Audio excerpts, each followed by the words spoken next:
This is a collection of eyewitness accounts by soldiers and relatives of soldiers who fought in World War II.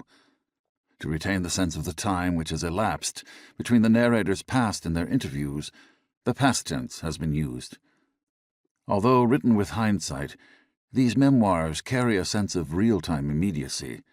They are based on interviews with Klaus F. Written in the first person, the vividness of the memory and the personal voice of each narrator shine through. In a chapter where language can barely reflect the depth of human tragedy, we are thrust into the atrocities of the Warsaw Uprising.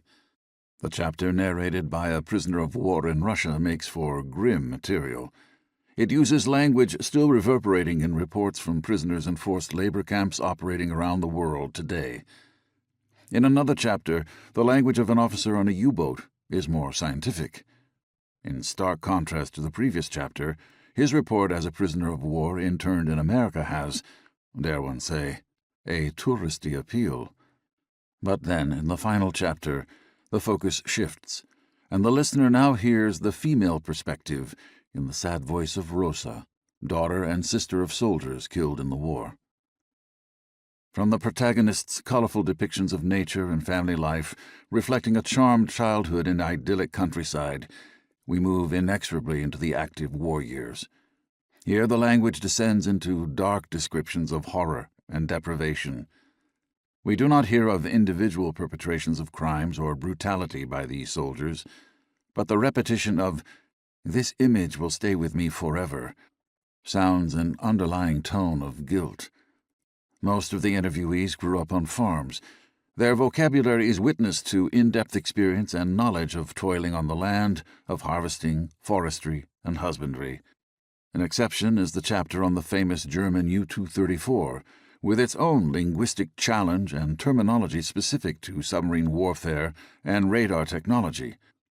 Throughout, the voices are of young people emphasizing their own youth, their lack of insight and awareness. Listening to them, one senses that they felt plunged into a war for which they bore no responsibility. That, it seems, comes with old age. Indeed, all the chapters end with a tone of introspection, realization, and hope, spoken by these men and women at the end of their lives. The German title, Den Watson in Common, has two components within the noun, Wahn and Sinn.